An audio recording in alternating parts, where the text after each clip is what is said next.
They leave Justin Bieber and Miley Cyrus just outside. I tried to get to it. I don't know. They left. So yeah.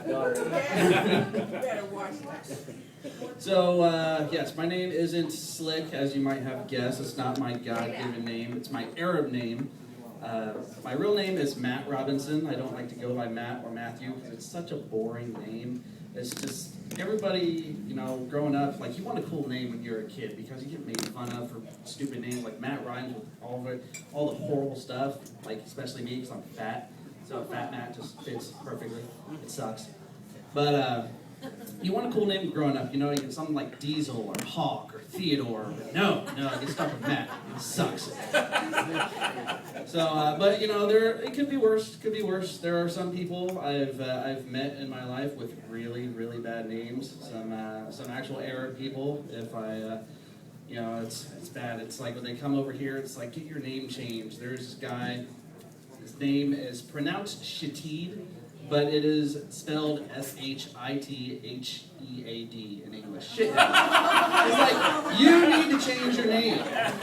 It's not going to work out for you, especially if they're a traditional family and they name their little kid that. They're going to get the crap beat out of them in school on a daily basis. No wonder why they're terrorists. I mean, come on. It's yeah. So name thing, yeah. It's pick better stuff. It's not good for you. No, it's not good.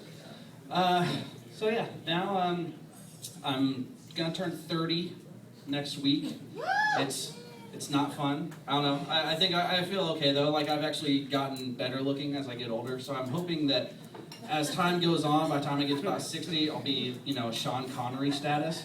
But I don't know, somewhere in the back of my mind, I think I'm going to be that old guy from Cocoon saying, diabetes. I think that's going to happen. But, all old with tattoos and everything. Now, tattoos, I love my tattoos, but people, I don't know, it used to be a few years ago when tattoos, were still kind of popular, but not like they are now. I'd get, bros coming up to me like, yo, nice tat, bro. It's like, yeah. Nice pop collar, douche.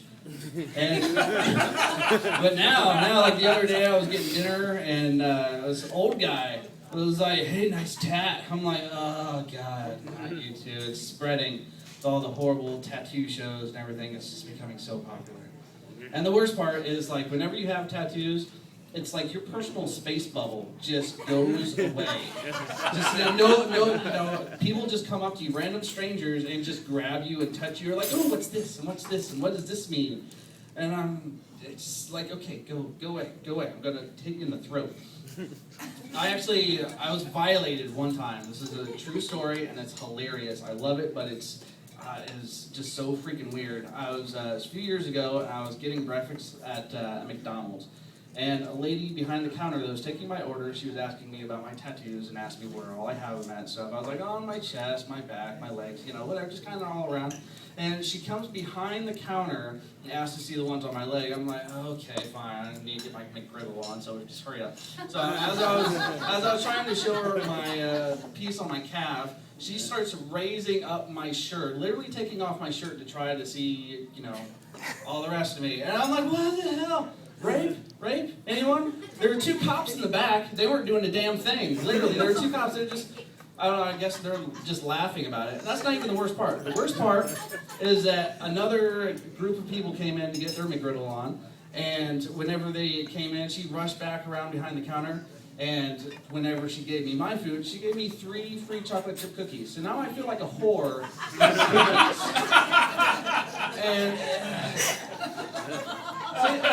And that is me being violated. And it's just, what do you do? What do you do in that situation? It's really weird. Let's see. Okay. So another thing I want to talk about, I'm going to try to keep it as PG as possible, but this is a sexual joke. Hopefully nobody gets offended. But you ever have, ladies, you ever cry during sex? Anyone? Any men ever been with a woman that cried during sex? It's a bit unsettling. It's how I find. Okay, big man back there. Yeah, I can see why. Yeah, okay. So, thank you. Where was I at? Okay, so yeah, I was with this girl one time, and she started crying during sex, and I was just like, what the hell? I'm behind her, and I'm like, what is it? Because it feels so damn good, or am I hurting her? And because I'm kind of screwing her in the ass at the time, but she asked for it, okay? She asked for it. And, some women like that, some women don't. That's the thing. And, she was weird, too. She was into, choking and slapping some women. They're freaky these days. Not like, I don't know, they used to be. I'm sure the, 40s women weren't like that. They were like, oh, take my pantyhose off. No, they weren't like that. Women these days are definitely more open sexually. And guys, we've always been freaks. Always. Ever since, I don't know, freaking forever. Thousands of years ago, we've always been weird. We want to do anything we've ever seen online and porn. We want to try it out. I've got a bowling pin on my nightstand, just for fun. Oh my God. I'm going to finish off my last joke here. I don't know, it's a little bit racist, so please don't be offended. But I always wondered why black people always get, old Crown Vics that used to be police cars. And I always kind of figured that maybe it's because they spend so much time in them, they just got comfortable. Oh, no. And that's all I got, so thank you very much.